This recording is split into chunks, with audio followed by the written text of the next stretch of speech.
Hi guys, welcome back to the channel. I'm Leonie. I'm here to guide you through your fitness journey. I hope you are all doing amazing. Today, I want to talk to you guys about what is VO2 Max and what does it mean, what's its purpose, all that. If you're new here, don't forget to subscribe and hit the notification bell so that you don't miss out on anything new that is coming up. If you're at least a little bit into fitness, you may have heard the term VO2 Max, but you're not sure what it stands for.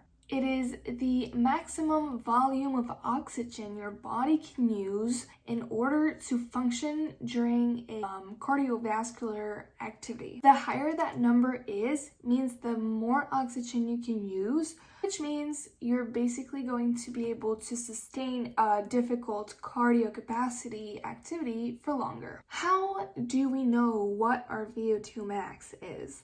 If you have some sort of Apple Watch or Garmin device or any tracker, usually they will calculate it for you. If you do not have one of those gadgets, it is pretty simple. So you have to know two things. The first one is your maximum heart rate, which is going to be calculated by doing 220 minus your age. So for example, for me, I'm 21, so my maximum heart rate is 220 minus 21, which is 199 beats per minute. That would be my maximum heart rate. Then you need a second thing, which is your resting heart rate. That is the number of times your heart beats in a minute when you're resting. What you're going to do to calculate that if you don't have a tracker is you're going to put your hand over here and then you're going to feel your pulse and then count on 15 seconds how many beats are happening and then times that number by 4 to know how many beats are happening per minute. Once you have those two informations, my resting heart rate, for example, is around 50 to 55. You take your maximum heart rate divided by your resting heart rate and take that number times it by 15.3. That is obviously an approximation of your VO2 max, but it can be a pretty good indicator. Now you can take this number and add it into the charts that is going to be here for men and see where you're standing. And right here for women. You can pause the video, just do all your calculations and see where you're standing in the range to know what your VO2 max is right now. What are the benefits of having a good VO2 max or improving your VO2 max, so raising it higher?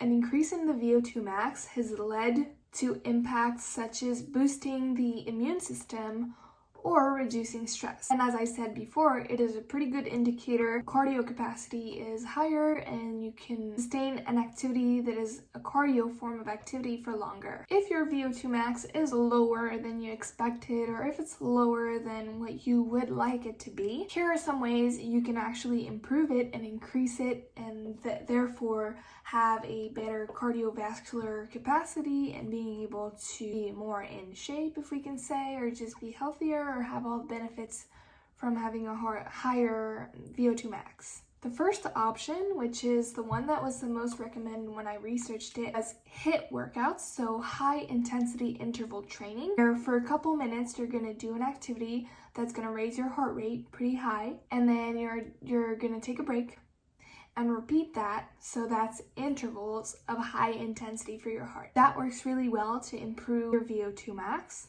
In order to see some kind of benefit in terms of cardio capacity, it's recommended that you do exercise 3 times a week. You want this to be challenging 3 times a week, and along a longer period, it's going to be easier to do the same things that you were doing in the beginning. There are 3 main ways to make a cardio workout harder. For example, if you're running or walking, you can change 3 things. Okay, one at a time, obviously. You can do either take your initial workout and make it longer, so you make the duration longer. The second option is that you make the intensity harder. Instead of going a longer distance at the same pace, you go the same distance, but at a faster pace, and that will challenge yourself a little bit more. So either you change the distance and increase the distance, but keep the same pace. Either you keep the same distance, but increase the pace. Or what you can do is add hills. Those are a really great workout, which target muscles at the same time, so you're going to build muscle at the same time as improving your cardio capacity, which is a pretty good option. As always, all my social media links are down in the description box below. If you have any questions or comments, make sure you leave that in the comment section down below. If you like this video, I recommend my running playlist right over here for you. I hope you all have an amazing day once again. I will see you in the next video.